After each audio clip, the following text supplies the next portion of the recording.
Salam qarindoshlar, qanday ahvolinglar? Bugun biz yaratilish 5-bobni davomli ko'rmoqchi. Ko'rishdan burun qisqacha deb o'tmoqchi bo'lganim. Biz bir hafta bo'lay debdi. Biz bu nima o'rganishimizni boshlag'ali. Shu jarayonda men hamda kunda bir qat, ya'ni kunda bir bobdan ko'rib o'tamiz deb unisiga qisqa deb boshlagan. Aslida 10 minut, 15 minut lekin hozir oz deganda 25 minutdan 30 minut bo'ladi bizning darsimiz.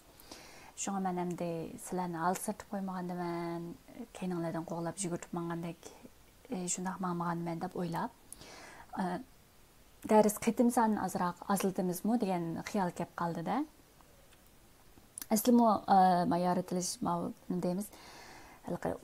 Bağlanışlı bir bölek qilib bundoq nima qilishni o'ylagan. Ham shundoq va yoki bir haftada 3 kun, ya'ni bir haftada 6 kun qilmasdan, balki 2 kunda bir, ya'ni mening bilishim, ba'zilardan anglashimcha, ba'zilarning alqi chorshanba, juma kunlari mencha yig'ilishinglar bor. Shuna bor, ham bizmi shundaq. Bu yerda biz menmi ham kunduz, ya'ni har kuni qonun sharhini qilayotgan, undan keyin shanba bo'lsa yaramiyani qilayotgan. Ham sizlar bilan bu yerda olamni yaratilishini qilyapman. Shuna o'xshash sizlarning mencha o'z oldinglarga ibodatinglar, muqaddas kitob o'rganishinglar bor. Şunun için sizler beni alsatib qo'yma, yani bizning maqsadimiz bunu bir qatim tugutish, vazifa uchun tugutish emas, balki buni Xudoning so'zini biz texnik cho'nqur tushunish bo'lg'achga aldirmay masax yaxshi bo'lamdi deb o'ylab qoldim-da. Shunga seshanba, payshanba va shanba kuni 3 kun o'rganib masax qanday bo'ladi degan xiyol bor hozircha. Shuni bir qatim sizlarga xabardor qilay dedim. Hoş, emsi biz bugün yaratılış 5-bobni ko'rib o'taylik. Oldi bilan yaratılış 5-bobni bir qatim o'qib chiqaylik. Alamning yaratilishi 5-bob. Tuvandikilar Adam otaning avlodlaridir. Xudo Adamni o'ziga o'xshaydan qilib yaratdi. Ularni er va ayol qilib ayirib, ularga baxt ato qildi. Hamda ularni Adam deb atadi. Adam ata 130 yaşında o'ziga o'xshaydigan yana bir o'g'il farzand ko'rib, uning ismini Set qo'ydi.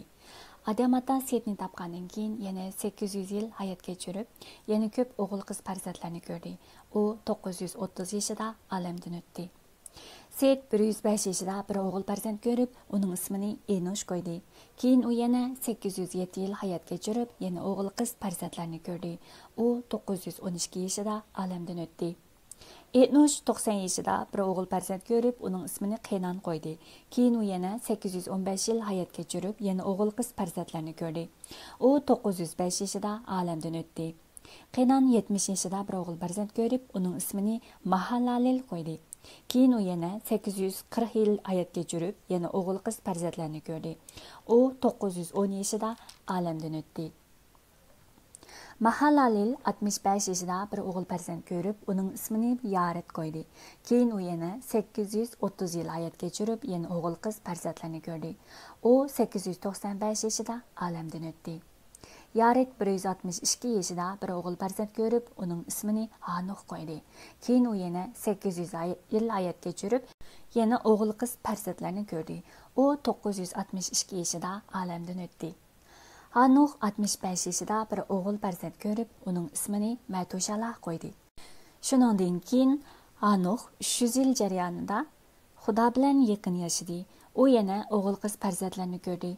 U yer yuzida jami 365 yil yashab, butun hayotini Xudo bilan yaqin o'tkazib, bir kuni ko'zdan g'oyib bo'ldi. Chunki Xudo uni o'z yoniga ilib ketgan edi.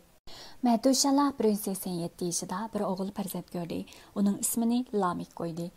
Keyin u yana 782 yil hayot kechirib, yana o'g'il qiz farzandlarni ko'rdi. U 969 yaşında olamdan o'tdi. Lamek 182 yaşında bir o'g'il farzand ko'rib, uning ismini Nuh ahangchatda yengillatish deb qo'ydi. U Parvardigorning yerga la'nat o'qishi bilan biz jafoliq ishlar qilgan, endi bu bola bizning eg'irimizni yengillatadi dedi. Nuhni topgandan keyin Lamek yana 595 yil hayot kechirib, yana o'g'il qiz farzandlarni ko'rdi. U 777 yaşında olamdan o'tdi. Nuh 500 yoshga kirgandan keyin Sam, Ham, Yafat ismli 3 o'g'il farzand ko'rdi. Yaratılış 5. babni biz dünügün ayrım bir bilek, yeni bir bilek başlanıştım burun dep şuna dep ötken edim. Çünkü bu yerda Nuh hikayesi, yani Nuh'nun qandaq kelganligi, Nuh'nun nasabnomasiga ait, Ademning avlodi va Nuh'ning nasabnomasiga ait mazmun chiqadi. Shuning uchun shuna degandim. Endi biz buni boshlashdan burun, avval Nuh hikoyasi boshlanishdan burun biz avval yaratılış 1. babdan 4. babgacha biraz qisqacha xulosalab olsak, yaratılış 3. babda biz insonning Xudo bilan bo'lgan munosabatining buzilganligini, ya'ni ular gunoh etkizib, shuna buzilganligini, ularning gunohdan keyin o'zini yoshirinib, Xudodan yoshirinib, o'zini yepib qilganini bilib olganligini, o'zlarini yepqanligidan biz bilib olsak, ya'ni insonning Xudo bilan bo'lgan munosabati buzilgandan keyin ham o'z navbatida boshqalar bilan bo'lgan munosabatining buzilganligini ko'ra olamiz. Bo'libmi odam Xudoning oldida ayolni ilib kelgan vaqtida, ya'ni Xudo Adam atiga Havoni boshlab kelgan vaqtida xo'shalligidan menga o'xshash xildagi biri bo'ldi deb ko'ngli suyungan. Ammo yaxshi yomonni bildirgan mevani yegandan keyin bo'lsa, ya'ni gunoh o'tkazgandan keyin bo'lsa, var ishni ayolga artib qo'ydi. Ya'ni ayolga artib qo'ygan bo'lib, ya'ni bu ikkisining munosabatiga ta'sir ko'rsatganligini bu yerdan yana bilib olgan bo'ldi. Va shunday bu yana Xudo bilan bo'lgan munosabatning shaxsdan yana boshqalar bilan bo'lgan munosabatga Xudo bilan bo'lgan munosabat buzilsa, o'zining yana boshqalar bilan bo'lgan munosabatning buzilganligini yana Qobil hikoyasi orqali biz bilib olamiz. Ya'ni inisiga bo'lgan hasadxo'rligi bilan inisini o'ltirayotgan lekin ham shundaqla Qobilning avlodlarining hikoyasini biz avlodlarining ishini o'qisakmi, biz ularning mohiyati buzilgan oila nikoh munosabatlarini ham shundaqla ularning hayotining razillikka to'lgan deydi emasmi? Qobilni o'ltirgan kishi 7tasi jazolansa, meni o'ltirgan kishi 77tasi jazolandi deb razillikni texmu razillik bilan yashagan, razillikning to'lgan hayotini biz yana ko'ra olamiz. Mana shundaq insonning Xudo bilan bo'lgan munosabati insonning barliq turmushiga ta'sir ko'rsatadi. Ya'ni insonning Xudo bilan bo'lgan munosabati buzilsa, atrofdagi odamlar bilan bo'lgan munosabatiga, ya'ni o'xshash o'z navbatida ta'sir ko'rsatadiganligini biz 1. babdan 4. babgacha bo'lgan mazmunlar ichidan shunaqa qisqacha xulosalasak, shunaqa bir munosabatni ko'ra olamiz. Endi yaratilish 5. babga kelsak, biz 1-oyat qaraydigan bo'lsak, ya'ni Odam otining avlodlari deb boshlandi. Odam otining avlodlari. Biz bu Odam otining avlodlariga oid yana nalardan ko'ra olamiz? Tarixlar 1-qism, ya'ni tarixlar 1-qism, 1-bob 1-oyatdan 4-oyatgacha bo'lgan mazmundami? Shunga o'xshash avlod hikoyasi, nasab Odam otining avlodlari hikoyasi chiqadi. Buni nereden ko'ra olamiz desak, Luqa bayon qilgan Qo'shiqlar 3-bob 36-oyatdan 38-oyatlardami shu Odam otining avlodlari deb chiqadi. Ben sizlerge aldığın qatim şunu yaratılışının kiriş söz kısmı qağıtım ben meta bayanға qo'shar deb sizlerge xata so'zlab qo'yibdim. Yani Hazreti İsa'nın esnatnamesi elbette to'g'ri ayada başlandı. Anadan Odam otini so'zlagan vaqtimizda albatta Odam otiga qadar meta bayon qilgan Qo'shxabarda İbrahim payg'ambar qadar so'zlansa, ama u Luqa bayon qilgan Qo'shxabarda bo'lsa Odam oti qo'laydi-da. Shuning uchun bir butun nasabnoma hikoyalarini yana o'shadan ko'rib olib bo'la oladi.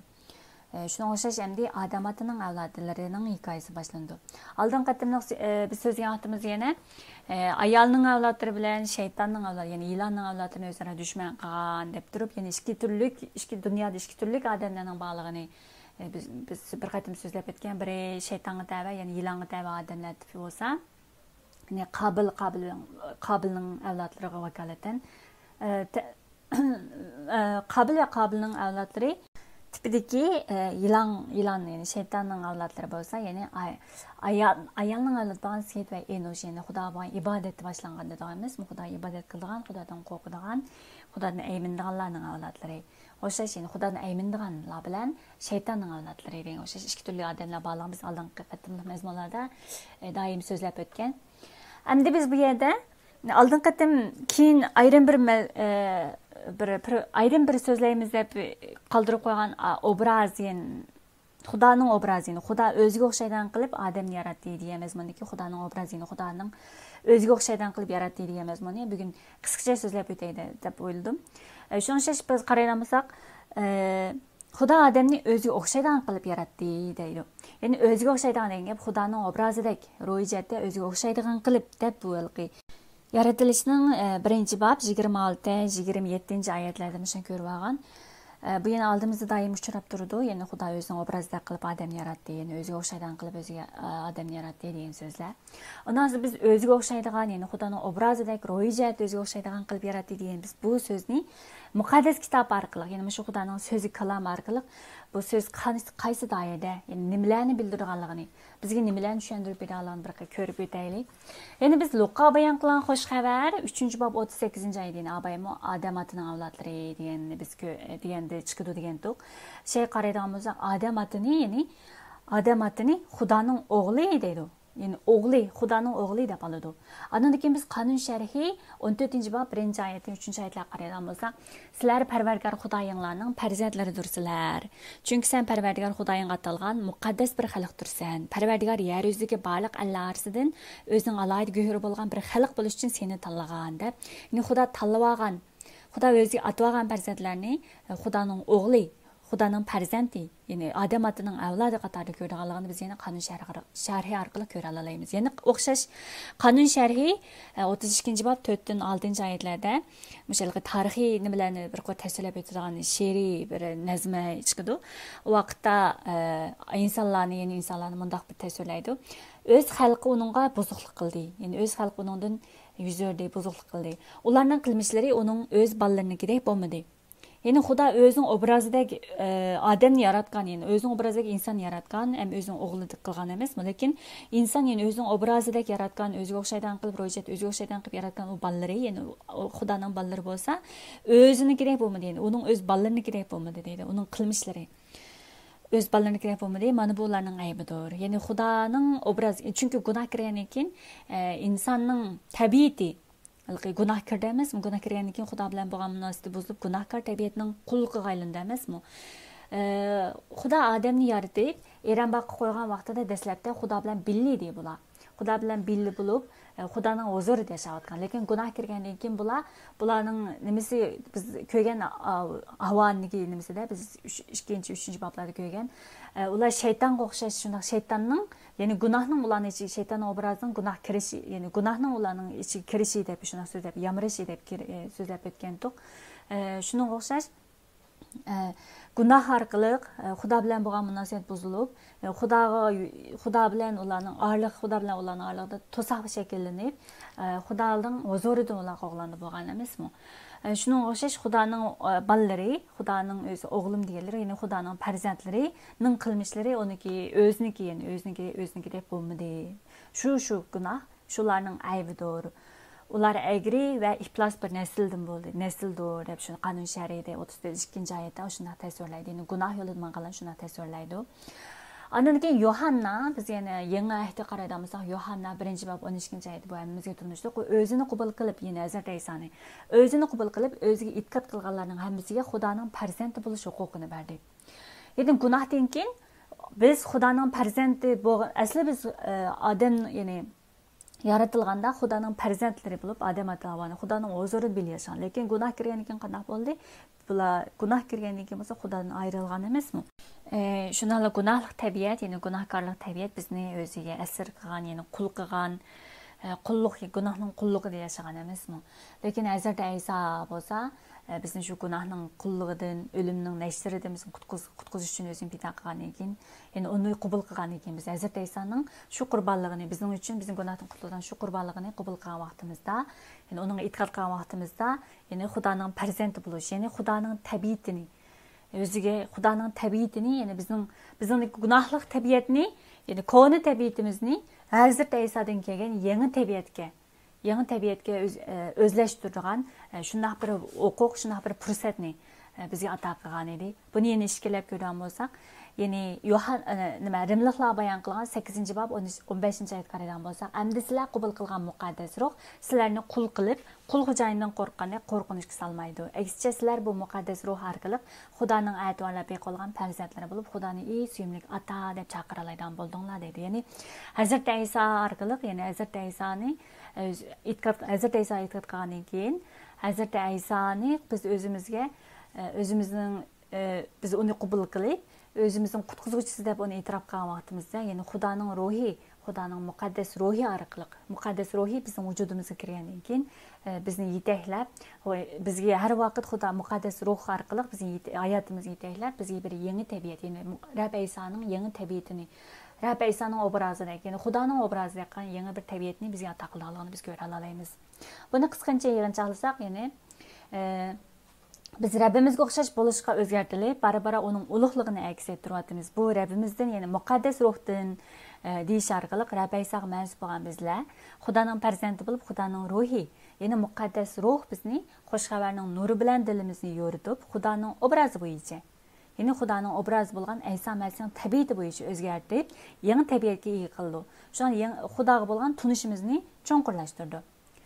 Ve muqaddas ruh bizni yangi hayotimizning manbasi, bizning yangi hayotimizning manbasi bo'lib, hayotimizni bizni Xudoning tabiatiga mos holda haqqoniylik va haqiqiy poklikda yashashga yetaklab, hayotimizni yangi tabiatga xos mevalarni, Galatiyaliklar yozgan, hatto yangi muqaddas ruh orqali muqaddas ruh yetakchiligida yashashning mevalari degan babamizmi?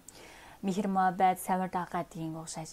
Shundaq mevalarni yetkazadi va bizga mangulik hayot usulini alg'izadi degan o'xshash.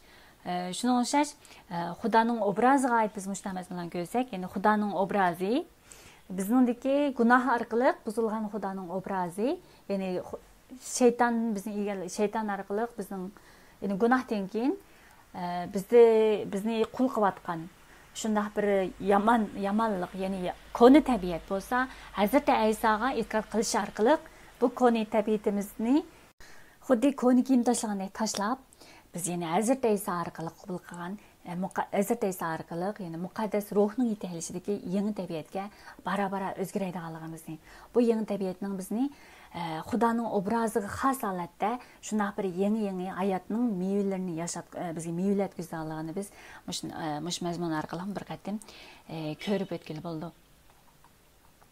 Anandaki yana bir mazmun bo'lsa, Muşnaq bir adamatning avlodlarini birdan ko'rdik, hammasi shundan uzun umr ko'ribdi.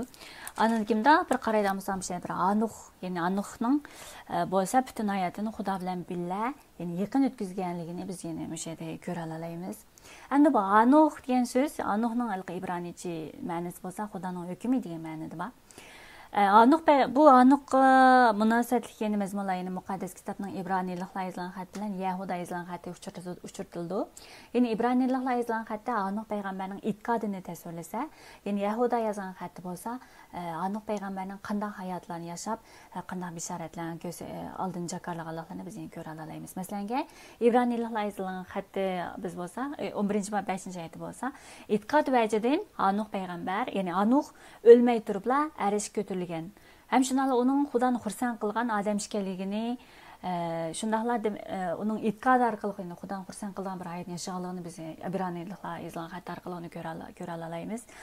Hem shundaqlar Yahuda yozgan xat orqali bo'lsa, uniki Xudoning insonlar orasiga kelib, ya'ni hukm qilganligini, ya'ni Rabb yo'lida mang'an har bir inson, ya'ni Rabb yo'lida mangmagan har bir insonning Xudoga qarshi qilgan yomonligi bilan kufrliklarini jazo tortadiganligini, Xudoga ishonmagan va Xudoning so'zini va vahiysi deb turib, ya'ni o'z tabiatining inkosi bo'yicha, ya'ni Xudoning so'zi deb turib o'z tabiatining inkosini so'zlaydigan, ham shunday Xudoga ishonmaganlarni, Xudoga kufrlik qilganlarga bo'lsa, ya'ni Xudoning hukmi va jazosining borligini, ya'ni oldin bishorat qilganligini biz shu Anuhning hikoyasi orqali biz ko'ra olamiz.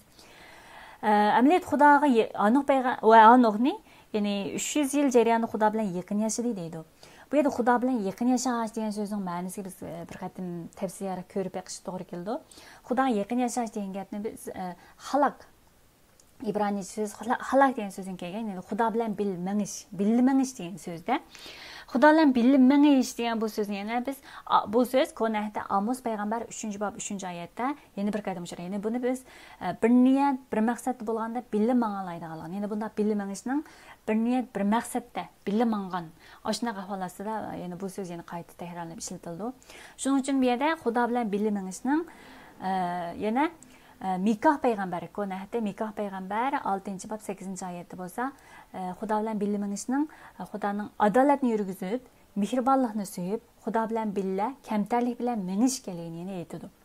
Demek Xudoga yaqin yashashning Xudoga bo'lgan e'tiqodimiz bilan, Xudoning haqiqati bilan, Xudo bilan billa, kamtarlik bilan mengib, Xudoni xursand qilgan hayotni yashash ekanligini biz mushu Anuhning hayotidan mishadan ko'ra olamiz.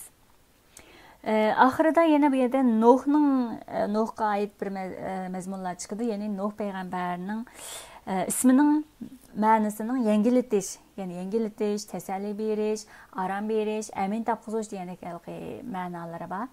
Lig'ini biz ko'ra olamiz. Ya'ni Nuhga nisbatan yana bu yerda oldin ola yana bir bishoratni shu so'zni ko'ra olamiz. Ya'ni Parvardigorning yerga la'nat o'qishi bilan biz jaboli ishlar qilgan, endi bu bal bizning shu eg'irimizni yengilitdi deb o'shna bir otisi Aşağı bir Nuh'un üstüde şuna bir sözünü aldığını aytdı. Yani bu nerede degan bu yerning lanatga qalishi degan gap nereden görmesek 3. bab 17. ayet yani gunohdan keyin yer lanatga qolgan emas. Yani 3. bab 17. ayetda ne ko'rgan bo'lsak ayolning yani eriginin qavaqtida ayolning so'zi kirib meni yeyishni mani qilgan mevani yeganligini tufaylidan yarmi lanatga uchirdi. Sen endi umrvoy jafolik ishlash bilan oziqlansan deb Xudo shunday chaqalani lanat yani yer lanatlagan emasmi? Yani odamga yani jafolik ishlashni shuna qilgandi. Shuning uchun miyadimi yani yerning lanat o'qilishi bilan biz jafolik ishlar qolgan degan shuna bir jafolik turmushlardan yerning lanatidan shuna lanat qilishi bilan jafolik ishlar qilgan bularga nisbatan Nuh payg'ambarning bularning shuna jafolik turmushini, jafolik ishlarini yengillatgan, yani jafolik turmushiga, hayotiga aram berib amin topqizganligiga oid bishorat berganligini biz ko'ra olamiz. Shundaqla biz bundan oldin bishorat orqali biz yana nima ko'ra olamiz desa, ya'ni Nuh payg'ambar orqali ya'ni bir yangi bir hikoyaning, yangi bir Xudoning ishining borligi kelganligini yana bu yerda oldin so'zlab o'tganligini biz yana bu yerdan ko'ra olamiz. Shuning uchun bu 5-bab bir hisobda oldingi 1 babdan 4 bablargacha bo'lgan mazmunning xulosasi bo'la olsa, yana bu 5-bab 6-babdan boshlangan yani Nuh payg'ambaridan 6-babdan 11-babgacha bo'lgan Nuh payg'ambar hikoyasi va boshqa hikoyalarning kirish so'z qismi, muqaddima qismi bo'la oladi degan. Shuning uchun buni biz bugun ayrim ko'rib o'tdik. Bugungi mazmun mushaygacha bo'lsa, biz yana keyin qatim 6-bab yaratilish 6-bab qismida qaytadan ko'rishaylik. Kötü qismidami yana bir ikki savol qoldirib qo'ygan, uni bir qatim ko'rib o'ylab chiqishinglarni umid qilmay. Ma'qulamiz qarindoshlar, hammanglarga Xudoning muqaddas ro'yidan kelgan cho'nqur tushuncha, muqaddas ruhdan kelgan aql farosat, ham shunaqla ro'shan qilib va shunaqla Xudoning sizlarning hayotingizga bo'lgan irodasini anqira oladigan farq etish qobiliyati ato qilishini Xudodan tilayman.